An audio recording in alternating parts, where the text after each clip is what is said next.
GST cut से ग्राहकों को सस्ता सामान मिलने और इकोनॉमी को भारी फायदा होने का अनुमान है, लेकिन इससे सरकारी खजाने पर बोझ बढ़ेगा, जिसका राज्यों ने तो विरोध करना शुरू कर दिया। और इसके बावजूद बिक्री में होने वाली संभावित बढ़ोतरी से इस नुकसान की भरपाई भी हो सकती है।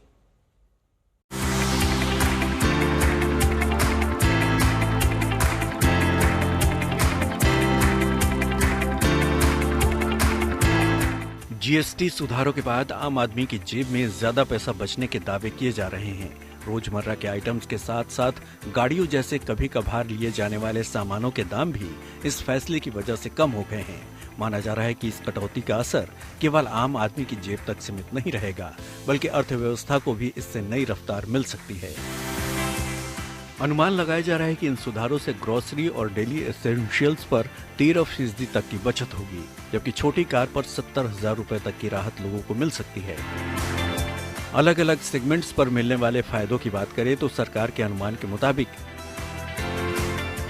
स्टेशनरी, कपड़े, जूते और दवाओं पर 7 से 12% तक की बचत होगी।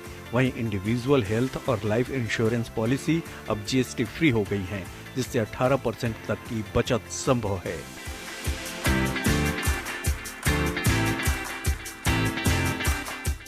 प्रधानमंत्री नरेंद्र मोदी ने इसे जीएसटी बचत उत्सव का नाम दिया है और कहा है कि ये सुधार गरीब, मिडिल क्लास और न्यू मिडिल क्लास के लिए फायदेमंद है। उन्होंने स्वदेशी मंत्र पर जोर देते हुए कहा कि भारत की समृद्धि इसी से मजबूत होगी।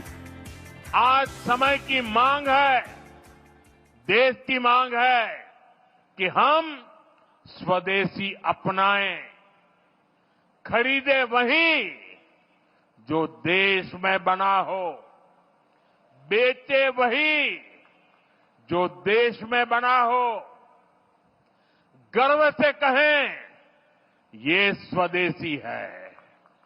मेरे साथ बोलेंगे? आप लोग मेरे साथ बोलेंगे? मैं कहूंगा गर्व से कहें, आप कहें ये स्वदेशी है। गर्व से कहें, गर्व से कहें। हालांकि इस कमी से सरकार के खजाने पर बोझ पड़ना तय है। राज्यों ने तो केंद्र सरकार से भरपाई की मांग भी शुरू कर दी है। अगर इस नुकसान का असर बीमा सेक्टर के नजरिए से देखें तो जीएसटी कलेक्शन से 2023-24 में हेल्थ केयर और लाइफ इंश्योरेंस के जरिए 16,398 करोड़ रुपए का रेवेन्यू मिला था। इसमें लाइफ इंश्योरेंस से 8,135 करोड़ और हेल्थ से 8,263 करोड़ रुपए आए थे। लेकिन सरकार का मानना है कि खर्च कम होने से लोग ज्यादा सामान खरीदेंगे और वॉल्यूम बढ़ने से नुकसान की भरपाई हो सकती है।